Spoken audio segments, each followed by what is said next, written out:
Hey there guys, and welcome to Let's Play Metroid Prime for the Nintendo GameCube, because I do not have the trilogy. This is actually my first Let's Play, so if my commentary is a little bit lacking, please cut me some slack. Now, a couple of things I want to mention before I actually start anything is I want to thank my friend Alex for supplying me with the equipment that I needed to do this Let's Play, because without him, I would not be doing this right now, so I sincerely thank him. As you can see, there's my hard mode, practice file. Speaking of hard mode, I've been contemplating doing this Let's Play on hard mode, but I've also been thinking about what that means for the viewer, you know. For me, the difference between hard mode and normal mode is that obviously hard mode is harder. But for the viewer, they don't really notice that. The only real difference for the viewer is the fact that they get to watch me throw the monsters around a little bit longer, which is nigh fun, or not fun. I don't know why I'm using old language. But we're gonna go ahead and get this started on normal mode. And it's not that I can't do hard mode, but I just feel like it'd be better in the long run that it doesn't get repetitive. Unidentified distress beacon has been tracked to a derelict space vessel in orbit above Talon 4. Now notice that the distress beacon that was just talked about here is unidentified. So whoever is answering it, if you've seen the title of this game and you know who is the protagonist of that series of games, you'll probably know who is answering the distress call. But she, Samus Aran, does not actually know who is sending it. So unknowingly she is going to this place, which is the Space Frigate Orpheon, which is being monitored by the Space Pirates. Now, in the PAL version, I believe, because I have the Player's Choice version and it's not in there, but they actually have an introduction, like a vocal. It's actually a guy saying, "Oh, this is so and Samus Aran, her mission, blah blah blah." Personally, I don't like that. I think it's a little bit too cliche. It's not really Samus Aran style. And speaking of which, here we have Samus Aran in her ship. Now, something else I want to go over is that 100%, I will be doing that. This is actually my favorite game, and as I mentioned, it's my first LP. But I will be doing 100%. I played this game so many times, it would be an insult if I did not do a 100% run. Like, what kind of, to be honest, and I'm not trash talking rather, anyone who doesn't do 100%, but I feel that if you're going to do a Let's Play, someone might use it as a walkthrough, so you should try and make it as walkthrough-ish as possible, and by that I mean like go through the motions like 100%. Show everything that there is to a game, but I guess that's not really my place to say because I'm not really experienced in the way of Let's Playing, and I always hate how you can't L target as soon as you land. But yes, this is Samus Aran, and this is her ship, which you can scan. And scanning is an interesting tidbit in this game. Since it's a 3D game, you can actually have sort of a first-person perspective, of course. But scanning brings about something new in this game. Like I mentioned, I'm going to be doing 100% in this game. However, typically in the Metroid franchise, a 100% run is just, you know, you pick up all the items. You get your missile expansions, your energy tanks, and your power bomb expansions, so on and so forth. But in this game, not only do you get those things, but you also get something called scans, and there are different types of scans. There are research scans, lore scans, creature scans. Speaking of creature, these things explode. But scan this. Now to scan 100%, there are certain things that go into your logbook, and I guess instead of babbling on about it, we're actually going to get an example really soon.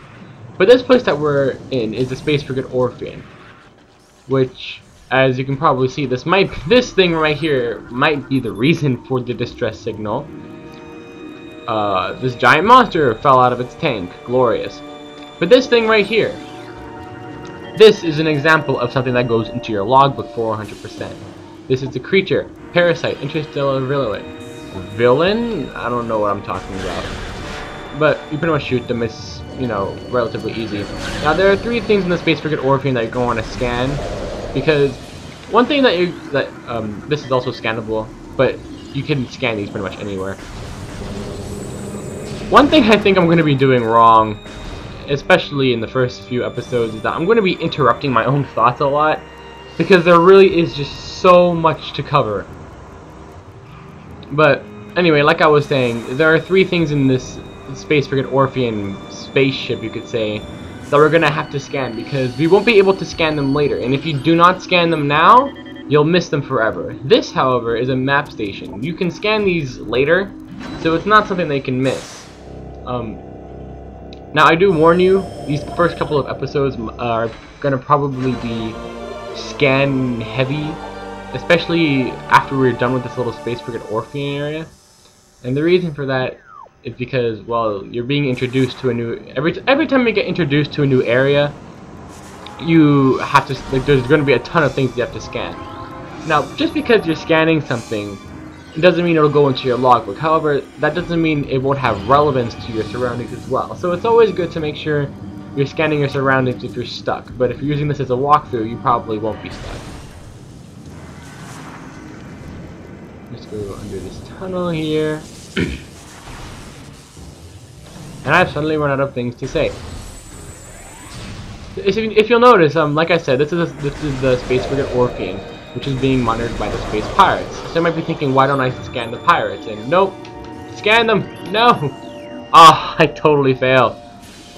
But you might say, why not scan them? And that's because they're not completely healthy, so they will not can count for your scan book, unfortunately. But this does. This is the auto defense turret. It's pretty much a machine that fires stuff at you. Scan this, but it's a missile pickup pretty much. It replenishes your missiles. Now this right here, when you're, like I said, research goes into your logbook as, you know, for your 100%. If these screens, oh my god, I'm going blank-minded here, but these screens will count for those, and you don't have to scan every screen, of course. The only one that matters is this red one, and I guess I'm being really tutorialized. But one thing I should mention is that when it comes to the storyline of the game, you cannot be half-assed in paying attention. This is a game where you have to pay attention, and to be honest, 100% helps you to understand the story, because through these scans left behind by the space pirates and another civilization that we'll be running into, this is how the game tells its story, and I actually like that. Anyway, I'm going to be reading it. I don't know if I should do any cheesy voice. Zebes has fallen, all ground personnel presumed dead, either killed by the hunter clad in metal or the subsequent destruction of the underground facilities. This thing here is referring to the events of Metroid 1. Because if you know anything about the Metroid series, this game takes place between Metroid 1 and 2. In fact, the entire Metroid Prime games take place between 1 and 2. But yeah, they're pretty much just talking about Samus and how Samus isn't here, and I think someone just logged in on my MSN. Oopsie daisy. Now, I'll give you an example right here. This guy right here, he's a space pirate, you can scan him, yeah, but he won't count for your logbook because he's really damaged. So, on normal mode, one missile will be enough to take him down. On hard mode, you can expect to be dancing around these guys for a long, bloody time. And that actually happened just right then and there, but I was using regular shots. Anyway, I know some people might have complaints saying, oh, you mumble, or you talk fast, or your microphone quality is pretty bad, or your dazzle freezes here and there. If that happens, I really am sorry. Like, no, really, I am. Like, I'm not lying to you. I'm sorry. I'm not lying.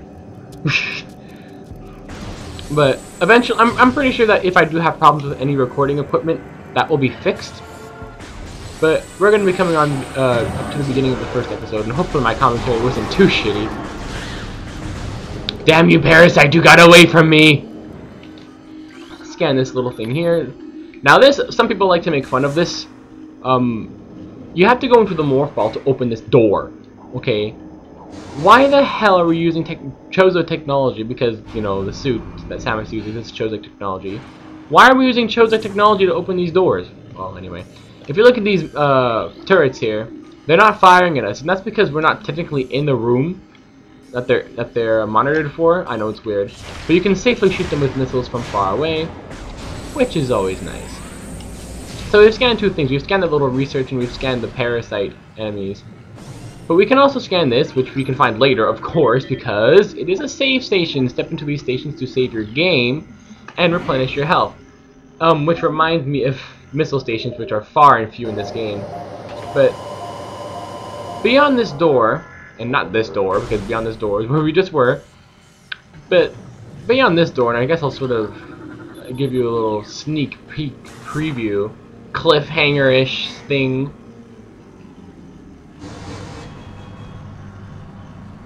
Open the door! If you look in here, it's pretty red. Red means danger, but I will go in. And I'm going to be leaving you guys with a cliffhanger of the very first boss of the game.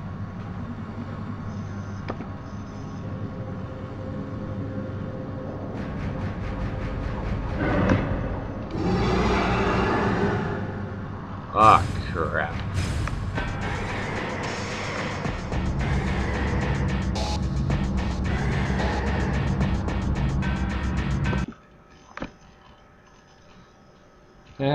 Cliffhangery.